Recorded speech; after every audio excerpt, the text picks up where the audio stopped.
بسم اللہ الرحمن الرحیم۔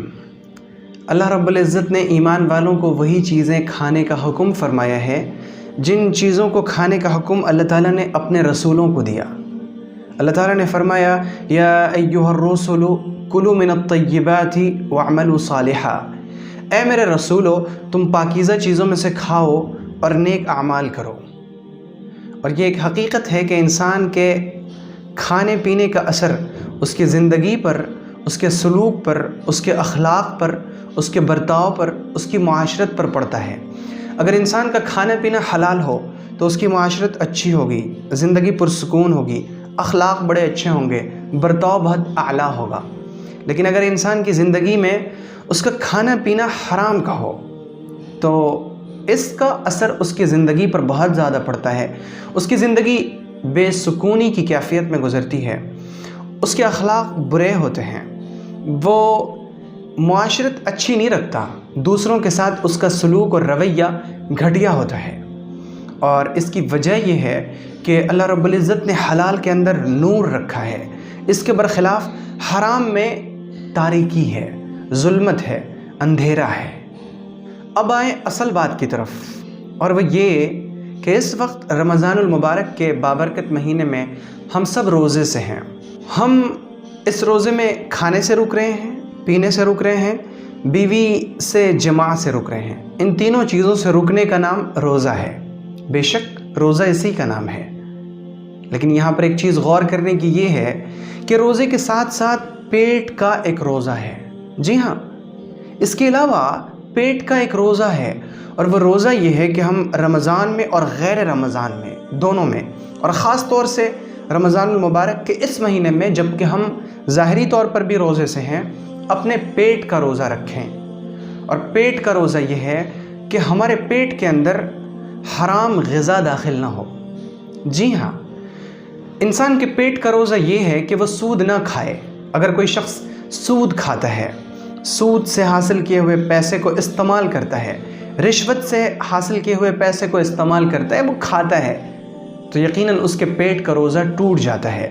اللہ رب العزت نے قرآن پاک میں فرمایا یا ایھا الذین آمنوا لا تأکلوا الربا اضعافا مضاعفہ، اے ایمان والو تم سود نہ کھایا کرو، سود مت کھاؤ۔ اللہ تعالیٰ نے سود کھانے سے منع فرمایا، اور اللہ رب العزت نے اعلان جنگ کیا ہے ان لوگوں کے لیے جو سود کھاتے ہیں۔ بینک میں ہم نے پیسے رکھے، اور اس رکھے ہوئے پیسے سے بینک نے ہمیں جو انٹرسٹ دیا وہ بھی سود ہے، ربا ہے، اس کا استعمال کرنا اور کھانا حرام ہے۔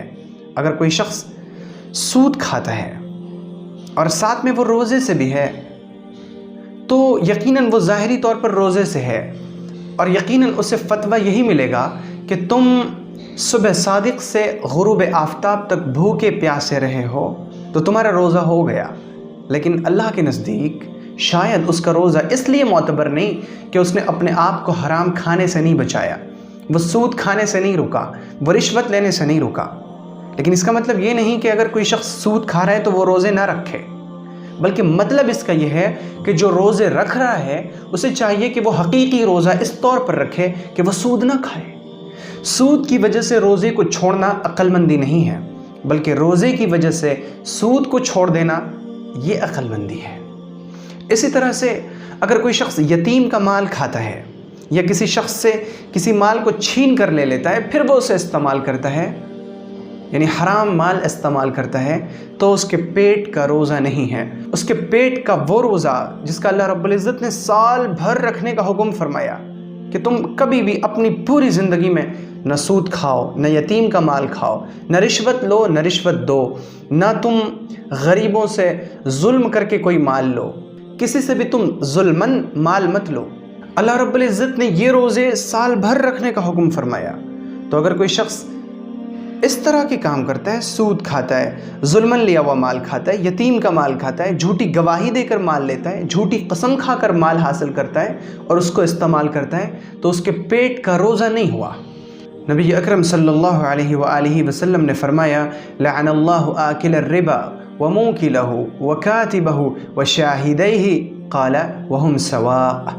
اللہ رب العزت نے لعنت فرمائی ہے اس شخص پر جو سود کھاتا ہے، اس شخص پر جو سود کھلاتا ہے، اس شخص پر جو سود کے معاملات کو لکھتا ہے، ان لوگوں پر جو سودی معاملات کے گواہ بنتے ہیں، اور یہ سب کے سب برابر ہیں۔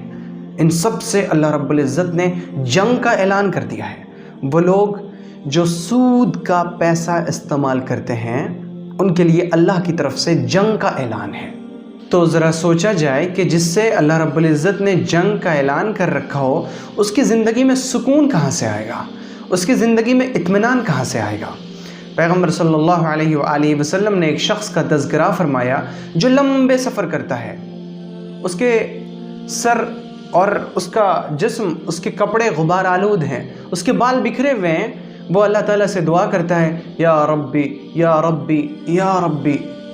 پیغمبر علیہ السلام نے فرمایا کہ اس کا کھانا حرام، اس کا پینا حرام، اس کی دعا کیسے قبول ہوگی؟ یعنی ایک شخص خوب عبادتیں کر رہا ہے لیکن وہ کھانے کے معاملات میں اللہ سے نہیں ڈرتا، وہ ہر حلال و حرام چیز جو چاہے کھا لیتا ہے، جس چیز کو چاہے استعمال کر لیتا ہے، وہ اس کا لحاظ نہیں کرتا کہ میرے پاس جو رقم آ رہی ہے، میرے پاس جو پیسے آ رہے ہیں، میرے پاس جو کھانا آ رہا ہے وہ حلال کا ہے یا حرام کا ہے۔ اس چیز کا جو شخص خیال نہیں کرتا، اللہ رب العزت اس کی دعا قبول نہیں فرماتا۔ اور پھر یہ یقین کیا جائے کہ حلال کی غربت میں وہ مزہ ہے جو حرام کی مالداری میں نہیں، حلال کی غربت میں وہ مزہ ہے جو حرام کی مالداری میں نہیں۔ حلال طریقے سے آپ چاہیں جتنے بھی غریب ہوں لیکن آپ کے دل میں سکون اور اطمینان کی کیفیت ہوگی۔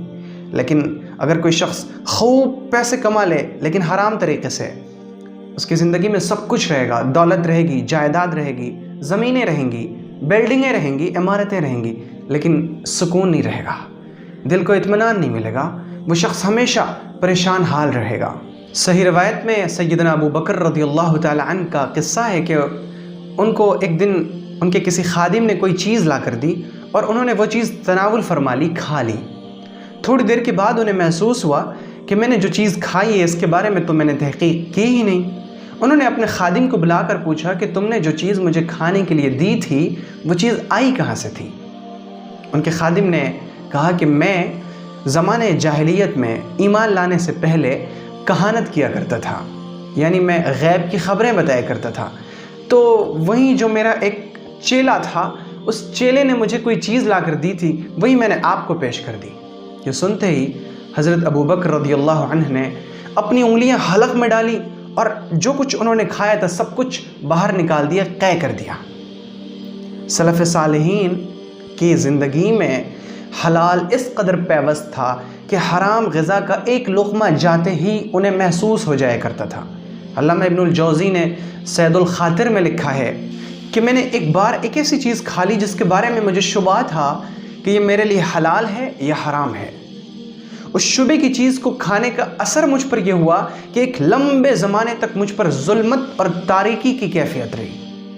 یہ سب چیزیں جب ہمارے سامنے آ رہی ہیں، ان کا مقصد یہ ہے کہ ہم اپنی زندگی میں اس چیز کو لائیں کہ ہمارے سامنے جو چیز بھی آئے، کھانے کی چیز، پینے کی چیز، پیسے ہوں، استعمال کی چیز، پہلے ہم تحقیق کریں کہ یہ چیز میرے لیے حلال ہے یا نہیں۔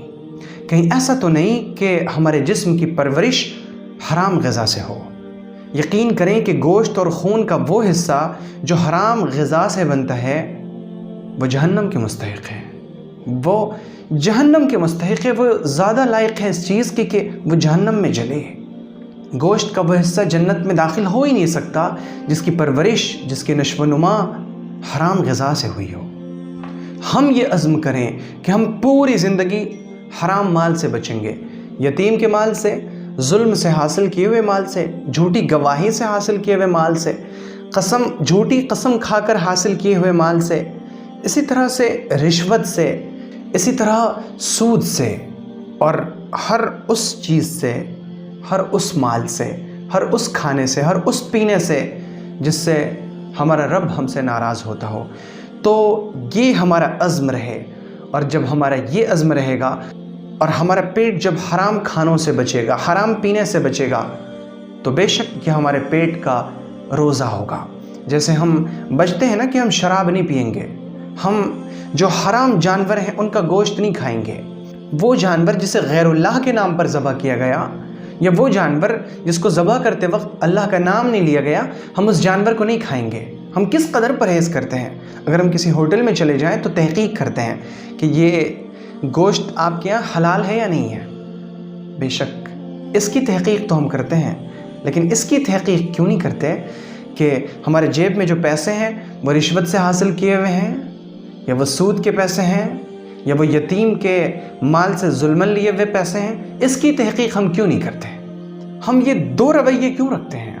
ہوٹلوں میں تحقیق کرتے ہیں کہ یہ گوشت مسلمان کے یہاں سے آیا ہے یا نہیں، یہ حلال ہے یا نہیں، یہاں تحقیق کرتے ہیں۔ ہم کسی مردار کا گوشت نہیں کھاتے، لیکن ہم ان چیزوں میں پرہیز کیوں نہیں کرتے؟ ضرورت اس چیز کی ہے کہ ہم تمام حرام کھانے سے، تمام حرام پینے سے اپنے پیٹ کو بچا لیں۔ یہ ہمارے پیٹ کا روزہ ہوگا۔ تو اللہ رب العزت نے ہمیں رمضان المبارک کے یہ روزے دیے ہی اسی لیے ہیں تاکہ ہم ان چیزوں کی ٹریننگ حاصل کریں، ان چیزوں کی تربیت لیں، تاکہ ہمارا روزہ کامل اور مکمل ہو، ایسا روزہ ہو جو اللہ کو پسند آ جائے۔ ان سب کاموں کو کر کے جو ہمارا روزہ ہوگا، یقیناً یہ ایسا روزہ ہوگا جس روزے سے اللہ خوش ہوگا، جس روزے کا بدلہ اللہ رب العزت خود عطا فرمائے گا، جن روزے داروں سے کہا جائے گا کہ تم باب الریان سے جنت میں داخل ہو جاؤ۔ اللہ رب العزت ہمیں جنت میں باب الریان سے داخلہ عطا فرمائے۔ اللہ رب العزت ہمارے روزوں کو کامل اور مکمل فرمائے۔ اللہ رب العزت ہمیں اپنی مرضیات پر چلائے، اور اللہ رب العزت ہم سے اپنے دین کا کام لے لے۔ اگر آپ کو یہ ویڈیو پسند آئی ہو تو ویڈیو کو لائک کریں اور شیئر کریں، اور چینل کو سبسکرائب کرنا ہرگز نہ بھولیں۔